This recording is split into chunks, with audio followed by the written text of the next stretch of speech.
Here's 7 great things about the Boox Tab Ultra. What a great device this is. It's currently the highest ranked device in my comparison tables for lots of good reasons. Here's 7 of them. The first one is the screen modes.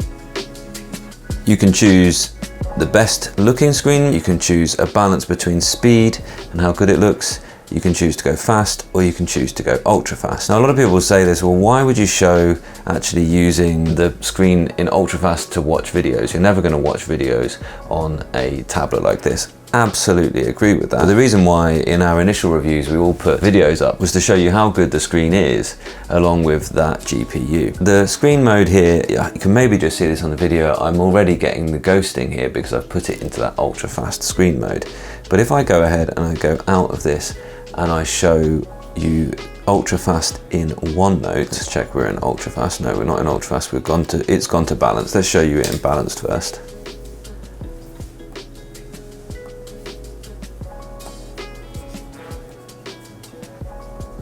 You can see hopefully it works pretty darn well in balanced, but there is more of a lag in OneNote than there is in its own device. But if I go to ultra fast now, we'll hopefully see, yeah, it is now ultra fast. It's blazingly fast. This is the exciting thing about the way the Boox are handling their software, is they're giving you the options. In fact, they are recommending OneNote in balanced mode, and I totally agree that's the way to do it. So yes, it's another thing to learn, and you should look at buying this device if you're happy to learn new tech. It's different, even if you're used to Android, there is more to learn about using Android on an Eink tablet. There is more to learn about the way Boox devices work. But once you do that, then you actually get this whole plethora of different options. So this is the real choice. If you buy this device, it's because you want features and you don't mind the added complexity that that gives you. If that frightens you, this perhaps isn't the device for you. Number 2 is the widgets. So they've given you more like an Android style homepage now. They have this, which I can't remember, they call this the Smart Assistant. But for instance, you can actually add memos directly from the calendar. They've really thought about what widgets they can bring to an Android homepage. And also you get to choose your own widgets, and the widgets that are supplied with anything that you've got installed, you can now place them on the desktop for yourself.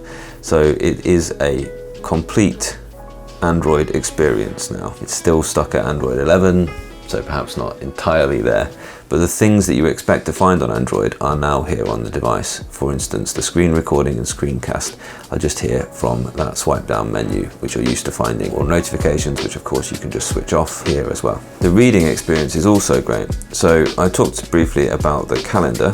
The calendar will actually show you what you were reading and what notes you accessed on that day. So this seems like a small thing, but actually the links between the Boox devices that I can go straight to the document that I was actually reading on this day, which happens to be my planner incidentally, rather than a book that I was reading. And then I can go via the recents back to the calendar. Any memos that I write will appear on the home screen on that day. So Neo Reader, the Notes app and the Calendar Memo app are all really nicely linked together. Perhaps in the future we may even get Neo Browser, which is their proprietary e-ink centric browser. Perhaps we'll get that linked to the calendar, and maybe even I would love to see a word processor or spreadsheet app also linked to the calendar, because being able to think, well, what was that document we were working on 2 months ago, being able to go to a date and find those documents that you were reading or learning or working on with your team would be a really useful thing. So there's great things, there's a great direction where they're going with this device. But talking more about the reading experience, which I haven't really gone into great detail, if I go into my library, I don't think I've got many actual books on here, then you have access to many different options about the way that you can read this. So this is actually structured, it's an A4 sheet, but it's structured into 2 columns.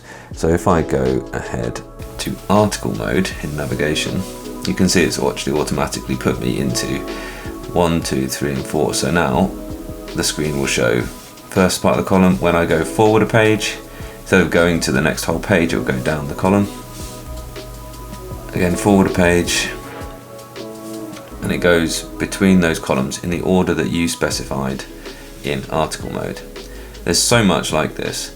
You can also just reset back to the full page view as well, really easily. You also get the split view where you can have another document open. So for instance, quite often I will be reading something with my planner next to it. You can see it's automatically orientated it this way around, which is exactly the way that I would like that to be orientated. And I can go to a notes page on my planner. It's also customizable. That's the thing to love about it. Is a full reading experience. It's excellent. I do really love this device. The Notes app itself, well, this is where I'm in at the moment, and you've got a whole range of different things and even more that you can add onto this toolbar as well. There's just so many different things that you can do with this. If you think about it, then you can probably do it here. If you can have the idea, you can probably do it within the Notes app. You can insert audio recordings, you can link to attachments, web pages, other notebooks. You can do as much or as little as you want with this Notes app. You've also got a great range of pen tools, not quite the remarkable level of pen tools, and you can have 5 of your own customized pen tools. So you can select and keep pens that you like to use. Also has tilt now as well, which is a really great thing that I'm delighted to see come to the Boox device. So the pencil now gives you different thicknesses depending on how you tilt the pen. And that is great for drawing, fantastic for drawing. It's, you know, it's really intuitive. It feels like using a pencil and paper. The keyboard case is also fabulous. This is, for me, the reason to go for this device over the Note Air 2, if you're sure that you would use this.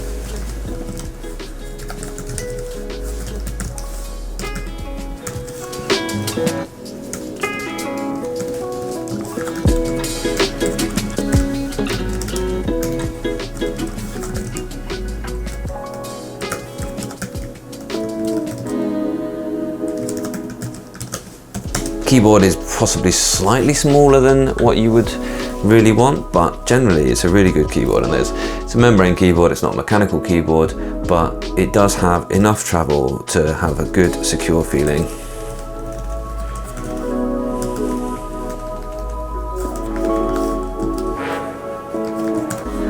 It doesn't feel like absolute mush. It isn't that horrible kind of clicky.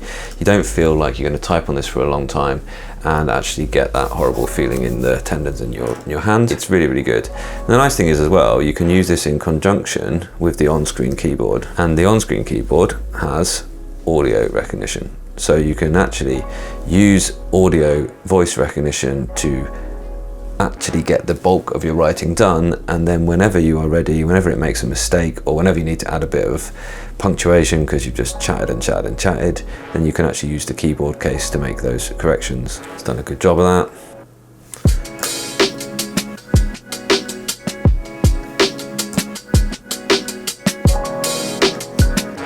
It's good, right? The pen actually sits on the side there as well, which is, you know, it's just generally a well considered use of the device. And so you can type away on something that doesn't give you any eye strain. And I found myself actually searching up times to use this, and certainly to use it for my emails, etc. I found it really, really useful. Lastly, the fingerprint reader and the GPU. Now, the reason for this is linked together. The fingerprint reader can bring it back in moments from standby, and the GPU just makes everything feel quick. So it's all about actually making it feel really zippy. This device, unlike older Eink tablets, is really, really quick to get around. It is closer to the experience you'd expect from an LCD screen. It's got a fingerprint reader like we'd expect on most Android devices. These are things that just make it closer to an Android tablet experience. Number 7, the best thing about this device is just seeing how Boox are innovating. It's just seeing how Boox are really taking care of those of us that know we like the Eink experience of our productivity devices. And Boox are really looking forward and taking care of that. They're really bringing new ideas to the Eink world, and that's great to see. So this device is currently a fantastic device that you'll get a lot of use out of, but really where this is going is fabulous. And this is the first in the design that they're calling Eink PC.